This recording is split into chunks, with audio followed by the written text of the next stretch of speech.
Antonio y Jorge llevan 19 años como pareja en los que han aprendido a romper con los prejuicios de la sociedad y han formado una familia en donde el amor y el respeto son elementos fundamentales. Fuimos de las primeras parejas en convivenciarse en la Ciudad de México, en la delegación Iztapalapa. Fue una boda, una unión muy mediática. En 2009 se anularon las sociedades de convivencia y dieron un paso adelante con el matrimonio civil igualitario. Se casaron y a partir de ese momento comenzaron a gozar de los derechos que cualquier otro matrimonio tradicional tiene, entre ellos el derecho a seguridad social y a la adopción. Avanzó la ley de matrimonio civil igualitario en 2009. ¿Qué quiere decir esto? Pues avanzamos en derechos en la ciudad.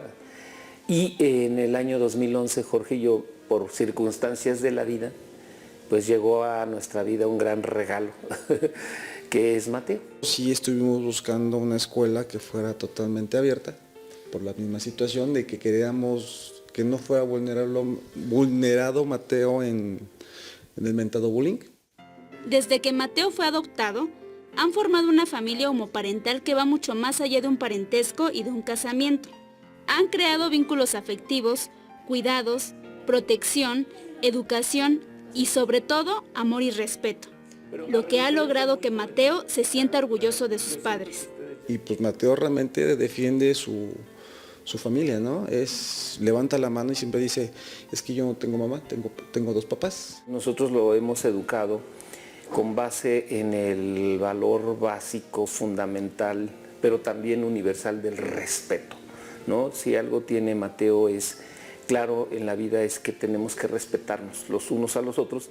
Antonio y Jorge consideran que a pesar de los avances en la Ciudad de México en cuanto a derechos de la comunidad LGBTTI, todavía existe discriminación y muchos crímenes de odio, por lo que faltan muchos retos que enfrentar y mucho por hacer en la ciudad, pero sobre todo en otros estados del país. A veces la discriminación de afuera afecta la vida interna. Nosotros tratamos de entender que el problema es de la sociedad, no de nosotros.